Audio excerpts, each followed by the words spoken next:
Hi, everybody. This is Life.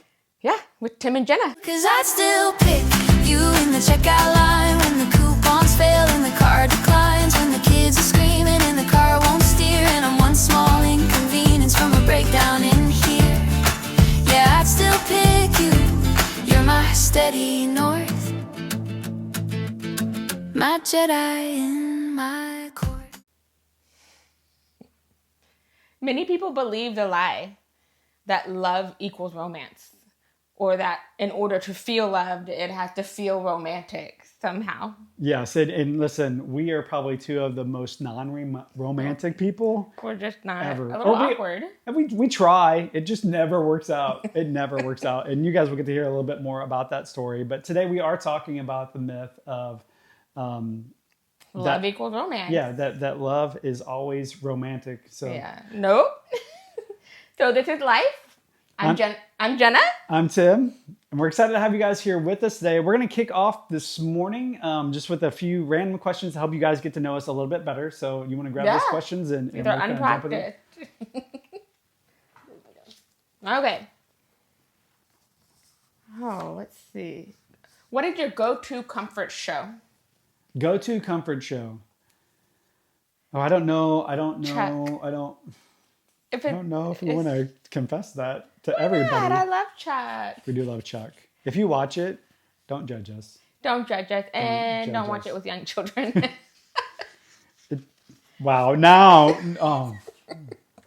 we're in trouble. They're just so honestly, funny and awkward. we haven't watched that for a while. But our comfort show right now is Rookie. We watch it with the whole family. Love Yeah. that show, Rookie. But if it's just me and her, we'll go Chuck. Yeah. It's a silly rom-com, and talk about awkward romance. Yep. It's Yep. just so fun. Okay. What's your most controversial food opinion? Most controversial Food opinion. Do you have a controversial food opinion? I don't understand how you have an opinion about food that's controversial. Well, like, You either I like love sushi and you do not. Is that That could be controversial? controversial. Or that applesauce. Yeah, you're an applesauce and Fritos guy. That's controversial. I do not like applesauce with Fritos. Like, That's like dip a this staple. Frito. Yeah, you just the scoops are the best. You get the scoops, dip it in the So applesauce, gross. eat. It's awesome. Cheese puffs and applesauce. Yeah, I don't know that I'm into. I don't know. I don't have any controversial food choices. I don't know. Okay. Totally That was a weird random question. thing that brings you joy. Totally random thing that Yes. brings me joy. I don't know. You answer that. I need to think about that. I know this is I don't know if it sounds crazy, but I love babies. Like the newborns, crunchy ones, that like pull their knees up, and I just want to snuggle them and love on them. They are just the sweetest, they make me so happy. Babies. Yeah. I'm thinking of how I'm going to answer this. So this is going to sound really weird, but the smell of diesel. Brings you joy. It does, because it reminds me of home. I grew up on a farm, and so whenever I smell that, not just It's like nostalgic. not like diesel fuel, but the smell of diesel Like exhaust, working because it reminds me, equipment. tractor starting, that type of stuff. That's So, better than him getting high. yeah, I don't diesel. walk around just sniffing diesel. It's not have that picture. We don't of me. recommend it. That doesn't happen. We So, highly not recommend it. what's the next question? Tea or coffee? Tea or coffee? I am definitely tea. I'm coffee. But I'm not. I would not say that I'm a tea connoisseur. Chai tea is really about the only, Yeah. which is redundant, but chai is really about the only tea that I drink. Okay, so I guess that would be your answer. If you were a tea drink, what would you be? Chai, because Just chai. I'm spicy. That's interesting that you say that. Spicy. Because the answer for me, if you were a coffee drink, what would you be? And it would be spicy. I love my go-to drink that I make every morning is my latte with cayenne pepper and some salt. Yeah. Yeah. Huh. We're like. Really, Who the reason that I like chai is because it has spice and it has flavor, as opposed to most teas that just taste like slightly flavored hot water. Chai actually has some good I wonder spice how to many it. people actually would disagree with you that love Probably a lot. the flavor of tea. Probably pretty much everybody across the pond. in England would probably disagree with Maybe me. but- so. Yeah. Yeah. I'm Texan, so sweet tea I grew up on sweet tea, but that Sweet tea's tastes like good. syrup. Yeah. Very, very syrupy. Okay. What's something you take way too seriously? Way too seriously? Mm-hmm. We should probably answer that for each other. Okay. What is something you would say that I take too seriously? Finances, Finances? money. Probably. Yeah, he takes it way seriously. It's hard for you to have fun. With money. Well, because of money, it's hard for you to just let loose and have fun because your personality is way more cautious, and you like to make things make sense. Yes. And if it doesn't make sense, why would we spend the money to do that? Yes. Yeah. Yeah, you've gotten a lot better over the years. Yeah, I tried to. Yeah. Sometimes you take counseling too seriously. And what I mean by that is you bring it home and try to work it on us. I do. Yes, sometimes. Oh, I'm counseling my family. Yes. I guess that's true. Yeah. I know that. Yes, And I try our really daughter hard is not to. behind the camera nodding yes. I constantly tell my wife, look, I am not your client. You do not need to shrink me. Yeah. Yeah, it's hard to do when you're counseling for Mm-hmm. 8 hours straight and come home and just turn it off. It is something hard to manage. But I definitely don't want my family to feel like I'm counseling them all the time. What is a hobby that you would try if you had unlimited time and money? A hobby that I would try if I had unlimited time and money. Building hot rod classic cars. I would love to do that. Ground up, start. I don't ever want to take them apart. Like I don't want.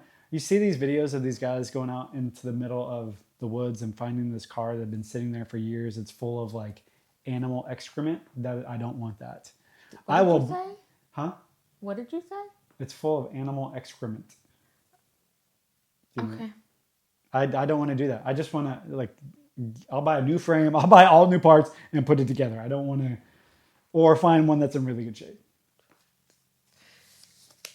I think there's two different things that came to mind. First, if I had unlimited time and money, I would love to become a marathon runner.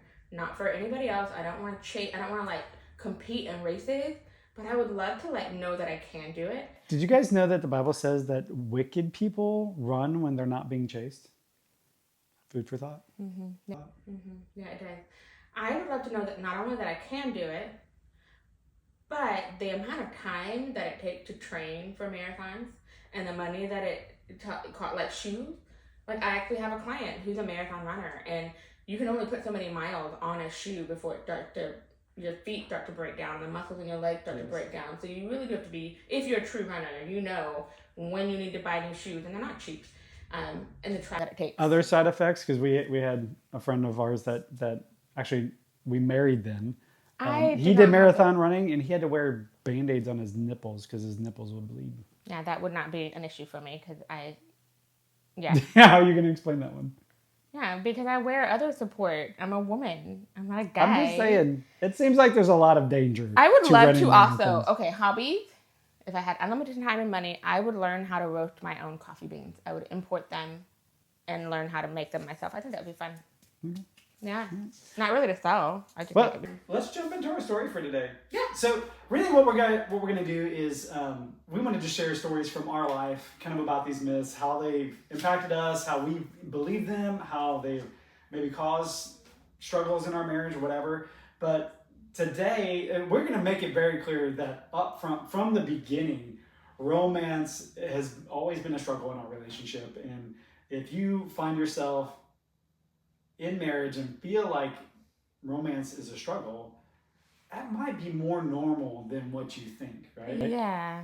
Just a day-to-day grind. Yeah. Like, there's just not a whole lot of time for romance. So our story comes from the time before we were married, Pre-marriage. pre-marriage. We're actually trying to get pre-married. It's our proposal story. And so kind of what happened, I was working at a hotel as a valet parking manager. And we'd been dating for about 4 months. We kind of got together dating with the intention to get married. In fact, the first time I met her parents, I said, I want to pursue your daughter with the intentions of marrying her. And their response was, as long as you don't move to Illinois. And in my mind, I'm thinking, well, we could move to Hawaii, which is way further away. I don't understand that statement. We've But never talked about moving to Hawaii. you don't like the ocean. We have talked. We literally talked about this last week. Did we? Yes. I don't want to live Yes. in the ocean. She could not cross the plank to get on the cruise ship. That was very difficult for me. And I had a stroller. Like, that was Yes. doubly. I'm on the boat with two of our kids. One of our kids? Two of our kids. Two. Two of our kids. She's on the other side with, With the the baby in a stroller. and I'm like, And I'm supposed to cross this, like, rickety plank over ocean Yes. to get onto a boat with my baby. Like, death written all over it. anyway, back to our proposal. We had been dating for about 4 months. And so we had the wedding venue already booked. Yeah, Reserved. We had the date set. We just weren't officially engaged because I was working to save up money for the ring. And so I had gotten the ring, got it ordered, got it sized, put money down on it, and just was waiting for it to come back from get prepared and all that kind of stuff. And so got a call on a Thursday saying, hey, your ring has arrived. And so that Friday, on my way to work, I had a 3 to 11 shift as the manager.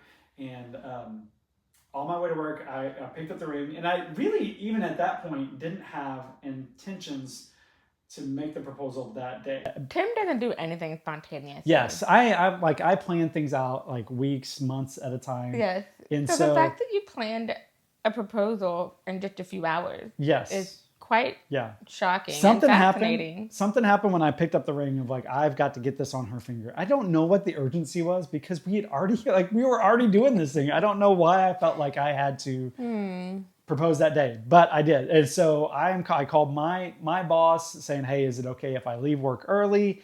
And it was because we didn't have much going on that day. And then I started making calls to everybody else to make this happen because Jenna was a friend of ours was doing a recording for an album, and she was going to go be a part of that. Yeah.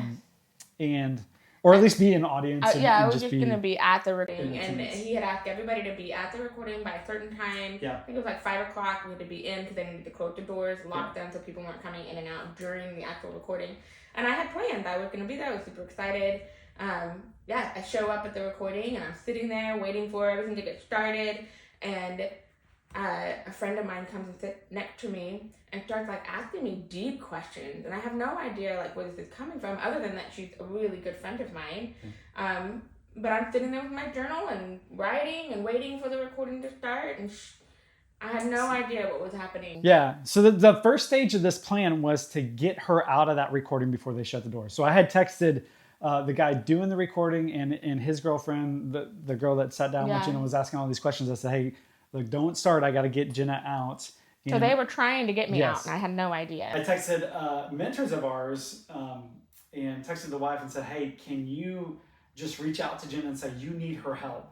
And she would not do it. She couldn't lie. So I lied and said, hey, you need to go see Anna. She needs your help. And what does Jenna do? She calls Anna. I immediately call Anna. Hey, Tim said that there's something wrong. What do you need? I'll show up. And she's like, what are you talking about? I'm at Walmart. Or something like that. Like, listen, I just need somebody to tell a little white lie to get this girl out of this, because I had somebody that was going to meet her at the door, put her in a car, and bring her to me. But I literally could not get anybody to go inside and get her out. The guy who was the driver was like, hey, you got to go in and get her. He went in and made some kind of lame statement or excuse on why you needed to come out, and you didn't buy it either. And so eventually Cliff came in. Yeah. So I called my buddy Cliff because I knew he would make it happen. I said, listen, I don't care if you have to put a bag over her head and carry her out, get her out of that door. And so eventually Cliff came in. Yeah. So I called my buddy Cliff because I knew he would make it happen. I said, listen, I don't care if you have to put a bag over her head and carry her out, get her out of that door. And he did. He came in. He didn't put a bag on my head, thank goodness. He said, Jenna, you need to leave. We're leaving right now. Yes. And I realized, okay, there's more going on than I realized.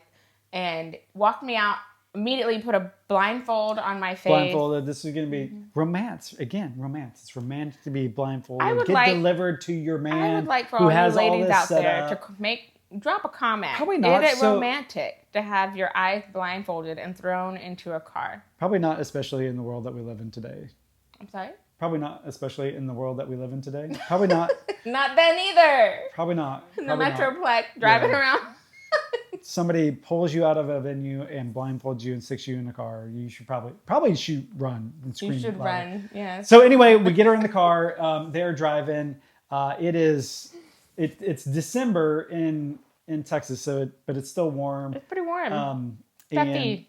they're driving, Very but they stuffy. by now they have missed the window to miss traffic. So they are stuck in traffic. They end up taking a wrong turn. This is before Tough, like smartphones. Yeah, we before didn't have smartphones. So we didn't have GPS. yes, no tracking. And I'm not even getting text updates at this point. I don't know what's going on. I'm at the venue. I'd had friends kind of come and buy some stuff for me and set some things up. And so I was there having no idea when she was going to show up, expecting her to show up any minute. That lasted for 2 hours. He It he took had candles and 2 rose hours. I had, the petals. operative word there was had. Yes. By the time she arrives, 2 hours after we get her out of the place, There were no rose petals anymore. the They rose flew away. petals have blown The away. wind. They were probably in New York by now. The candles, the little tea candles that The I wind had wasn't out that everywhere. No, but it had taken that long. They were in New York. It took a minute. The tea candles had all burned out. I had lit them multiple times.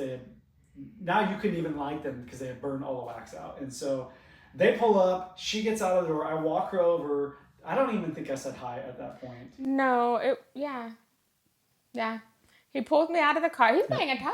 That was nice. You look nice. Was I wearing a tux? You were wearing a suit. I don't remember Something. the tux. It was a Something. nice suit.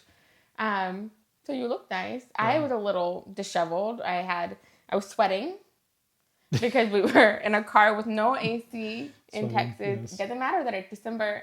And About to throw up. I was very nauseous because his friend, he's my friend too, was driving a Standard. So it was very a little rocky. It was a rocky drive. Yeah. So literally, I pull her over, set her down. I didn't give her like 2 seconds, and said, "Will you marry me?" There was no setup, No nothing. speech. Get to the point, because we had a reservation to make for dinner to celebrate our proposal What if I that had was said no? barely happening at this point. You were gonna say no. We already had the wedding venue. Oh, that's true. So- He was banking on the fact that we were getting married. So you would think that would be it, that the story would be over, but no. No, we were it late to the continues. reservation. We were late to reservation, so I'm speeding a little bit. We get pulled over by the police officer, who ended up being super nice. Let me go with a warning, and Yeah, we got to the reservation. got to We the were reservation. late, but we got there. We sat down, we ate a nice Yep. steak dinner. Steak dinner, and unbeknownst to me, I hadn't realized that I never got my driver's license back. Yeah, he was from in the such a hurry to officer. leave. Yeah, and so when we walk out to the valet to get our car, the valet attendant, when I hand him my ticket for the car, hands me my driver's license. I'm like, where did you get this? At this point, I'm thinking, did you rummage through the car and get our driver's license? No, the police officer. We told the police officer where we were headed, and he Yep. followed us over there and dropped off our driver's license. Yes. Uh-huh. Thankfully, he didn't show up inside. Oh, something else happened too.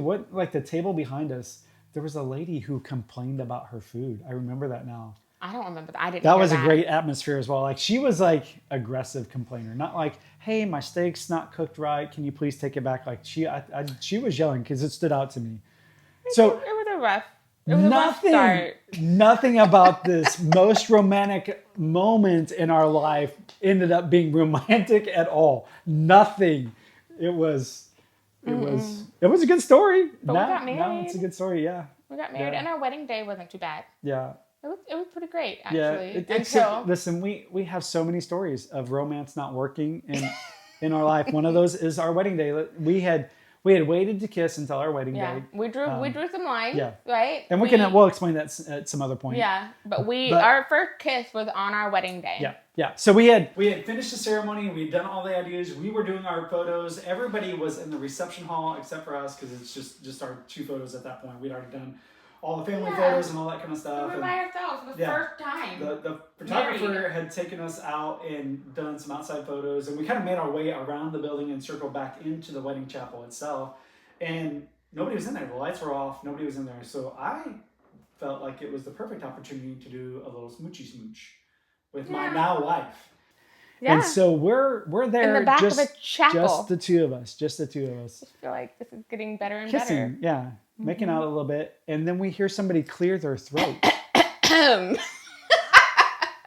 Listen, it was my mom. I know, and she was standing like I could reach out and touch her. Like she was right there. You guys don't understand. At this point, when we got married, I'm 30 years old.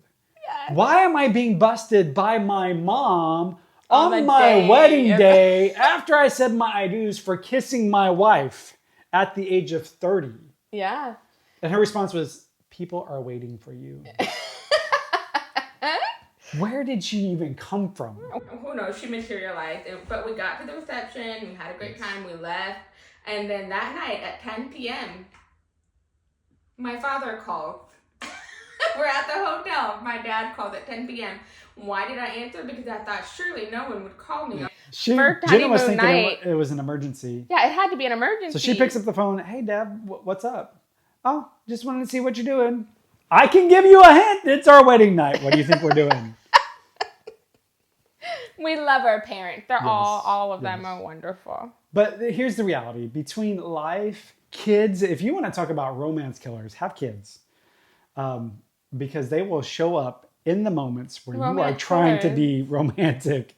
We got lots of stories on that. Yes, yes. Those Christmas Some damaging mornings. stories to some people that we'll share at a different point. But Yes.